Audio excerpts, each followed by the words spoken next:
Yes, complacency in this business is dangerous. Yes, that's a really good way to put it. I'm Maud Leger, and this is the Realtors Conspiracy podcast, where we crack the code to real estate success. Learn from top realtors, entrepreneurs, and innovators about how to grow your business as we discuss real estate success stories, mindset, processes, motivations, and the key to their success. Check out our podcast episodes every Monday to crack the code to success for your real estate business. This week, I'm speaking with Vince Fracassi from Fracassi Co at Coldwell Banker in Hamilton. Vince specializes in luxury real estate, but also treats every listing as luxury. Vince is determined, success-driven, and strongly motivated by continual growth. Along with his team, they have reached well over $200 million in sales, all by focusing on the customer experience. Find out about Vince's approach, strategic thinking, and process-driven model. Let's get to my chat with Vince.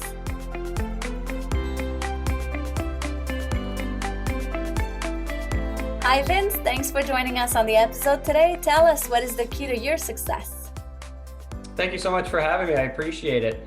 I think one thing that I would have to say is key to our success would be consistency. Nice. I realize that that's pretty vague, so I'll elaborate a little bit. When I say consistency, I mean consistency in your brand, consistency in your process, and consistency in your listings.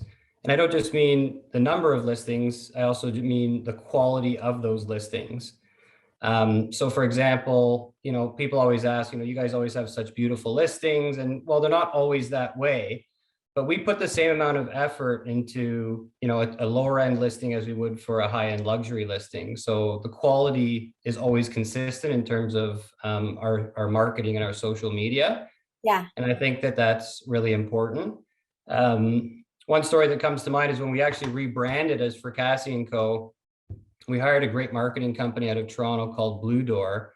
Okay. And one of the things that they gave us at the end of this kind of 6-month process was our brand guidelines. And it was this huge, thick booklet, and it had everything from fonts that we can use to colors and logos and where to use them and where not to use them. And that kind of, got me thinking, wow, like this is really important. And from then on, we really started to put our brand out as consistently as possible. Yeah, no, I love it. Consistency is definitely key. People will remember, will see you and notice you over and over again. Yeah. And, if somebody sees your brand once, it may not resonate with them. But if somebody sees your brand 3, 4, 5 times, and that message is always consistent, it'll resonate with them much more. And who knows, you could be the person or the company that they think of when they're looking to buy or sell. Yeah, makes sense. And then you said you rebranded with Fracassi Co. How does that brand align with your luxury approach, but also how you treat every houses with the luxury approach? Yeah, so we still work under the Coldwell Banker umbrella. Yes. So we have a local brokerage here, Coldwell Banker Community Professionals, and we work within that. And part of that was not to get away from the Coldwell Banker brand, because Coldwell Banker has a very strong international luxury brand, but just to kind of heighten that and give it a more local and kind of boutique feel. Mm-hmm. I've been selling real estate for a long time, so I felt that having my name associated would be a positive thing. And we do tend to work with a lot of high-end clients, investors, and builders. So we feel that the brand was well suited to take us where we wanted to go. Yeah, it makes sense for sure.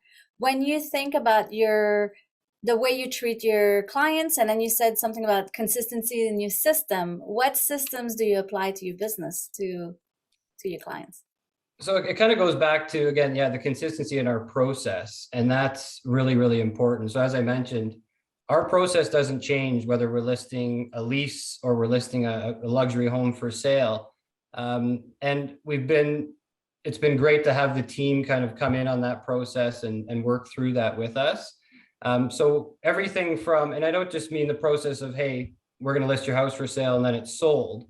I mean, that includes everything from the moment that we receive a lead to the time that we are there for a listing presentation, and then all the way through to the sale and afterwards as well. And that includes everything from working with sellers to ensure that the house is showing its best, making recommendations to see for things that they might be able to improve upon. And then our team comes in and does our thing in terms of the cleaning and the staging and the photography and marketing to make sure that we're always putting out the best product. Yeah, I love it. That's awesome. You mentioned that you did over 200 million in sales with your team. I'm assuming you're well above that now. What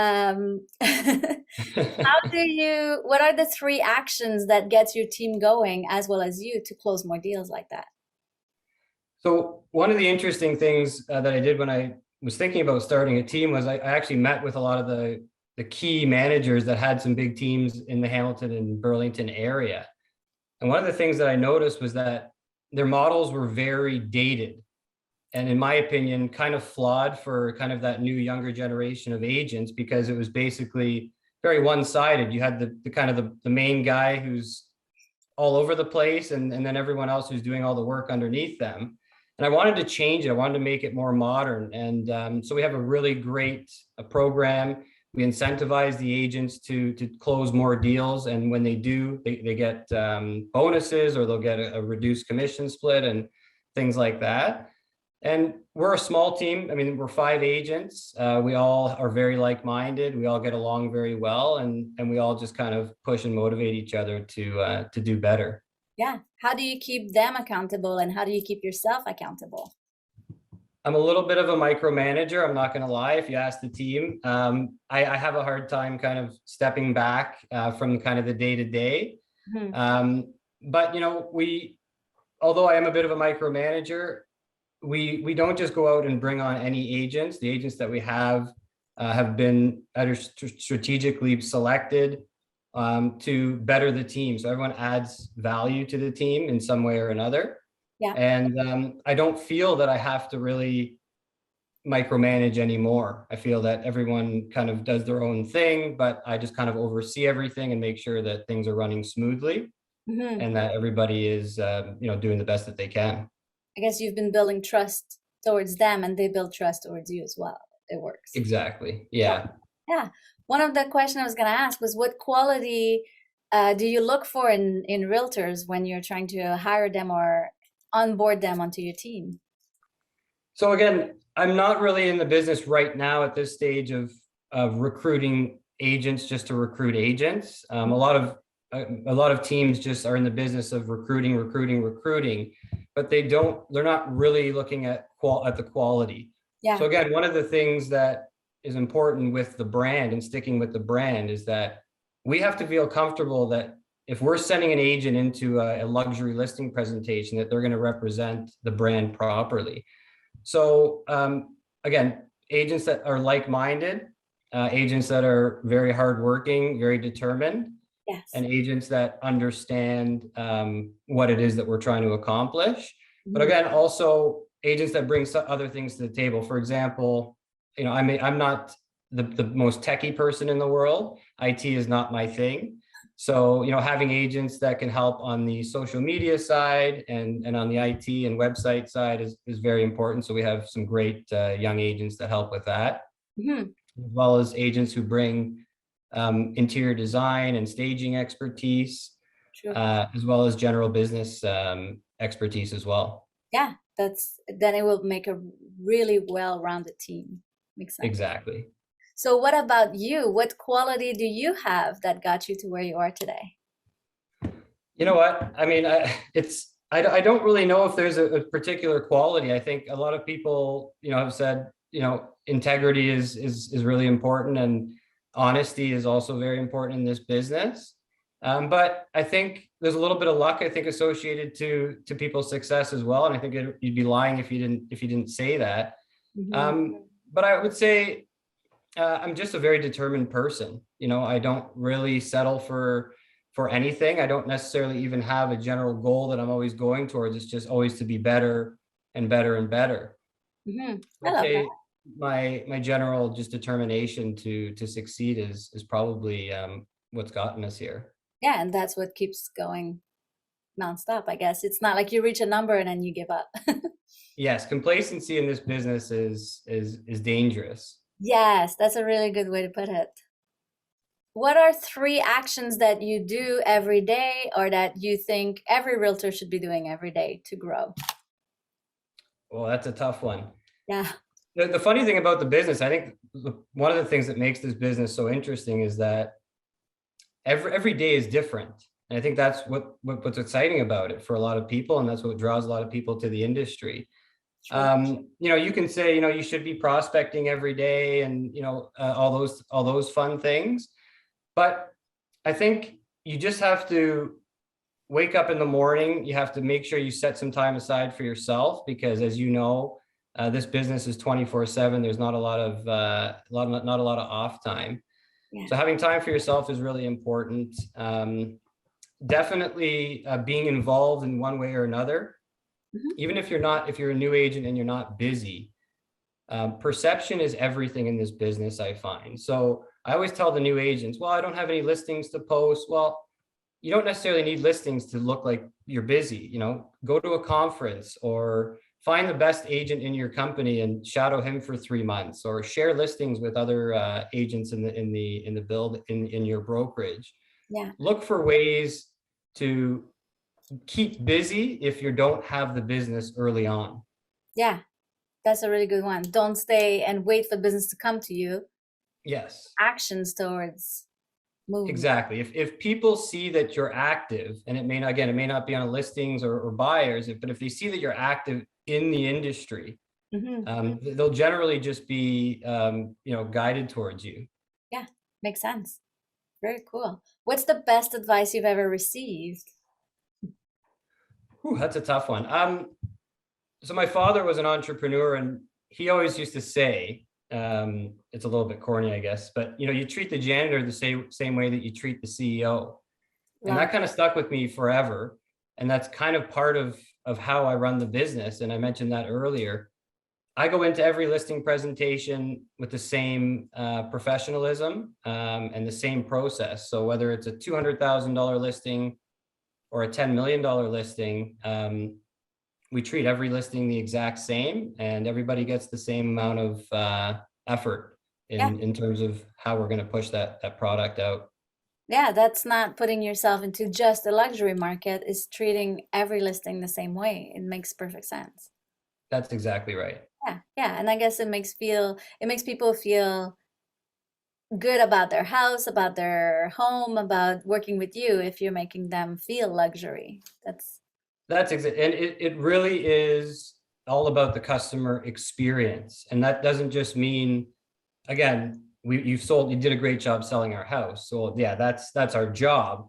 But it's everything from the minute that they meet you, that experience starts for that client until the house is closed, and even sometimes far beyond that. If you can give them a good experience, it's highly likely that they are going to be loyal to you, which I know is tough in this business to find loyalty. Yes. But more so than the loyalty, or in addition to the loyalty, would be the referrals. Yeah. And that's why we, rely heavily on our referrals, where most of our business is referral based. And it all goes back to that customer experience. And that's kind of what differentiates us, I think, from a lot of the other agents. Yeah, that's a very great way. That's amazing. What are you excited about in the industry coming up this year? I'm excited about a lot of things. I think a lot of people right now are looking at the markets, and there's a lot of interesting things happening right now. It seems to be a bit of a shift. So we're really focused on that, because there's a lot of things taking place just generally with the market. In terms of the industry, we're really excited. We have some upcoming Coldwell Banker conferences coming up where we always learn a lot. Nice. We're part of a global luxury platform as well, where we get some really great speakers. I'm always looking at different things like AI and things way into the future in terms of real estate. I'm always watching different companies. There's always disruptors coming in trying to change the way that people buy and sell. So we're always keeping a close eye on that. Nice. But overall, we're just excited to continue doing what we do, and we're excited to hopefully grow the team and continue each individual agent on the team to continue to grow as well. Yeah, strategic growth. I love it. Yes. Nice. Thank you. Where do we find you? So my personal page, Instagram, Facebook at Vincent Fracassi. But if you want to follow the company, it's at Fracassi Co. My partner Nicolette actually runs our social media accounts. She was actually listed top 100 social media accounts in Canada. Nice. With Spark. So it's a very cool page. Please follow us and keep in touch with any of our listings and any new things that we have going on. Yeah, thank you so much. Thanks for sharing all of this. Super inspiring for other realtors for sure. My pleasure. Thanks for having me on. Thanks for joining. Subscribe to our podcast, Realtors Conspiracy, today.